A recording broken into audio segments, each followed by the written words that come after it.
this highlights something that needs to be pointed out right now, and that is that repeatedly in this period of time, and back to the period of the Maccabees, and even further back into the Old Testament, there is nothing in the Jewish religion that is pacifistic, at least not in general. When pushed far enough, the Jewish peoples will take up arms to defend itself, and to try to kick out the armies by a show of violence. And what's interesting is the Romans actually respect the Jews for that.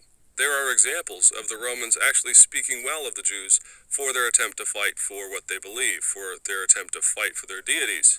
And even though the Romans will put them down and put them down with authority, nevertheless, because the Jews attempt to fight for what they believe in, that is the Roman lingua franca. That is what the Romans believe ought to be done in this case. That, in and of itself, is one of the major differences between the Judaism of the 1st and 2nd centuries AD and that of Christianity in its early centuries. When the Romans find Christians, they know two things. One, they refer to Christians as new, which, again, belies the fact that Romans somehow couldn't distinguish between Jews and Christians. Romans always refer to Christians as that new group, that new sect, that superstitio, that superstitious cult. They never refer to Jews that way. And so when they see Christians, they know the difference. The other thing that Romans find is that Christians are pacifists. They do not take up arms. They are not rebellious. There were not attempts by the Christians to rise up and to overthrow the Roman establishment. And believe it or not, that struck Romans as the strangest thing they'd ever seen. For a Roman to be pacifist, to take the suffering upon oneself, as the early Christians did, was simply insane. If your God is strong, they believed, if you served a deity who was actually more powerful than the Roman deities, then it ought to be proved, and your deity ought to step in and defend you, at least in some ways. But in particular, to be pacifist and to be a new faith, at least seemingly a new faith, is to be strange to the Romans. And so as we move from the 1st century into the 2nd century, the major element of persecution that will occur for the Christians is that as they are separated in the Roman mind from the Jews, what will happen is the Romans will start to attack the Christians in a way that they have never attacked the Jews. They will single the Christians out in a unique way. And therefore, it is the Christians who suffer in a different way than the Jews did before them. The Jews were occasionally forced, or attempted to be forced, to syncretize, to become more Roman, to become pluralistic, and they always resisted that. The Christians, however, become illegal. They become scapegoated frequently. Whenever calamity befalls Rome, it is the Christians who are to blame. Rome never treated the Jews that way, but for the Christians in the 1st centuries, they will. Okay, now as we turn to look at this plague gets its name from Saint Cyprian, who would be martyred under Decius. And the Cyprian plague was, we think, the smallpox or something like this. It was a pandemic that swept through the Western Roman world. And it seems as if Decius, among others, were concerned by this. Of course, in Roman pagan religion, it's not simply the fervent belief of the few that win the appeasement of the gods.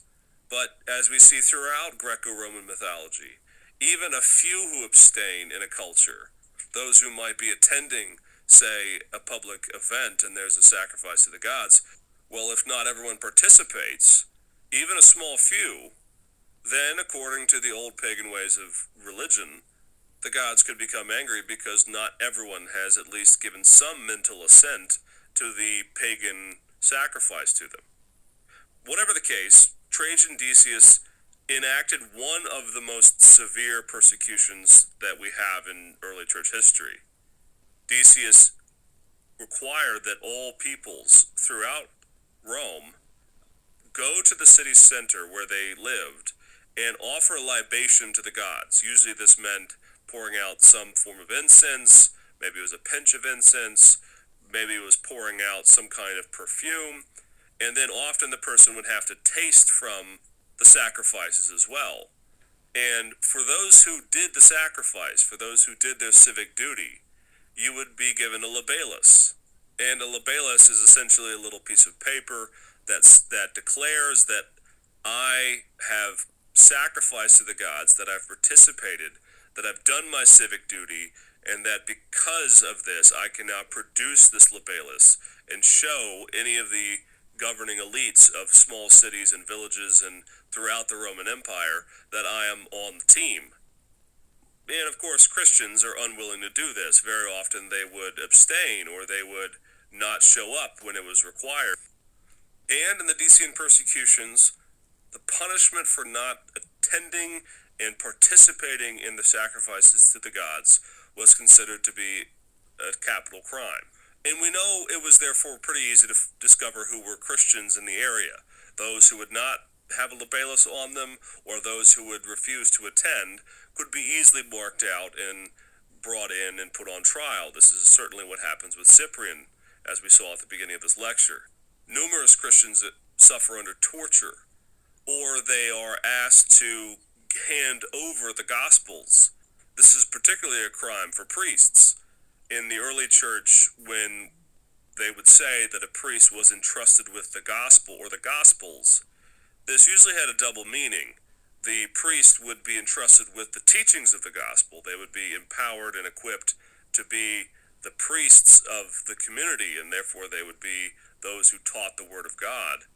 But often, in many cases, it meant also a double meaning that they would be handed the Gospels themselves. Remember that texts and books and handwritten manuscripts at this time were relatively expensive things. They were not easy to come by, and they had to be handwritten. And so those who became priests were entrusted with the Scriptures, physically as well as theologically. And under the Decian persecution, what you see is a new title of traitor comes up. Literally, a traitore is someone who hands over, and in this case, it's a priest who hands over the Gospels to be burned by the Roman pagan rulers. And so the Decian persecutions were among the worst. It's in 250, just as the Decian persecutions are underway, that the Pope himself, Pope Fabian, is beheaded in Rome for being immoral and not sacrificing to the gods.